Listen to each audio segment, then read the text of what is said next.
ప్రధాని మోదీ సీఎం చంద్రబాబు నాయుడు నాయకత్వంలోని ఎన్డీఏ ప్రభుత్వం రైతు పక్షపాతిగా పనిచేస్తుందని అనంతపురం అర్బన్ ఎమ్మెల్యే దగ్గుబాటి ప్రసాద్ అన్నారు. జీఎస్టీ తగ్గింపుపై జిల్లా వ్యవసాయ శాఖ ఆధ్వర్యంలో భారీ ట్రాక్టర్ ర్యాలీ నిర్వహించారు. ఈ కార్యక్రమానికి ముఖ్య అతిథిగా హాజరైన ఎమ్మెల్యే దగ్గుబాటి స్వయంగా ట్రాక్టర్ నడిపి అందరినీ ఆకర్షించారు. క్లాక్ టవర్ నుంచి సప్తగిరి సర్కిల్ వరకు వందలాది ట్రాక్టర్లతో ఈ ప్రదర్శన సాగింది. ఈ సందర్భంగా ఎమ్మెల్యే దగ్గుబాటి మాట్లాడుతూ జీఎస్టీ తగ్గింపు వల్ల అత్యధికంగా ప్రయోజనాలు పొందుతున్నది వ్యవసాయ రంగం అన్నారు. ఈ 5 రోజుల్లో వందల సంఖ్యలో ట్రాక్టర్లు కొనుగోలు చేశారు. గతంలో 12% ఉన్న జీఎస్టీ 5% తగ్గించడంతో రైతులు వ్యవసాయ పనిముట్లు, ట్రాక్టర్ల వంటివి కొనుగోలు చేస్తున్నామన్నారు.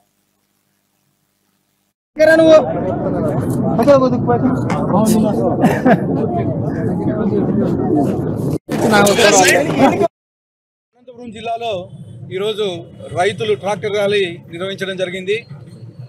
జీఎస్టీ రేట్లు తగ్గించిన తర్వాత ఈ వారం కాలంలోనే వందల కొద్ది ట్రాక్టర్లు బుక్ చేయడం జరిగింది. అంటే గతంలో ఏ ప్రధానమంత్రి చేయనటువంటి సాహసం ఈరోజు ఎన్డీఏ కుటుంబంలో ఉన్న ప్రధానమంత్రి చేయడం జరిగింది. గతంలో ఎప్పుడు చూసినా కానీ మీరు ట్యాక్సులు పెంచిన దాఖలాలే ఉన్నాయి, కానీ ఎప్పుడు ట్యాక్సులు తగ్గించిన దాఖలాలు లేవు. ఈరోజు 5 స్లాబ్ల కింద ఉండే ట్యాక్సుల్ని జీఎస్టీని తీసుకొచ్చి కేవలం 2 స్లాబ్ల కింద చేయడం జరిగింది. ముఖ్యంగా రైతులకు ఉపయోగపడే విధంగా, కామన్ మ్యాన్కి ఉపయోగపడే విధంగా నిత్యావసర ధరలు అయితే ఏమి, అలాగే రైతులకు ఉపయోగపడే ట్రాక్టర్లు అయితే ఏమి, ఇవన్నీ ఈరోజు జీఎస్టీ తగ్గించడం జరిగింది.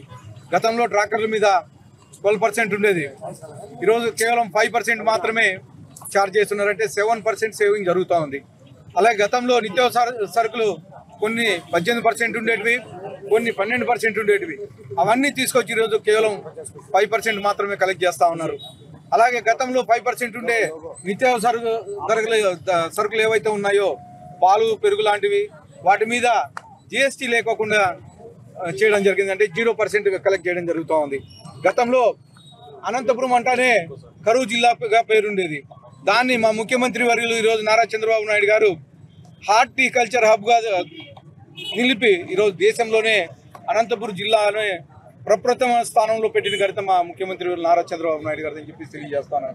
దేనికంటే ఇజ్రాయెల్ టెక్నాలజీ తీసుకొచ్చి, డ్రిప్ ఇరిగేషన్ తీసుకొచ్చి, హెచ్ఎన్ఎస్ఎస్ వాటరు 2013లో తీసుకొచ్చి అనంతపురం జిల్లాని సస్యశ్యామలం చేశారు. అప్పుడు గతంలో కేవలం 1800 క్యూసెక్లు మాత్రమే అనంతపురం జీడిపల్లి రిజర్వాయర్కి వచ్చేది. కానీ ఈరోజు గత 100 రోజుల్లో 3500 కోట్లతో కంప్లీట్ చేసి ఈరోజు 1800 క్యూసెక్లని 3800 క్యూసెక్లు నీరు అనంతపురం జిల్లాకి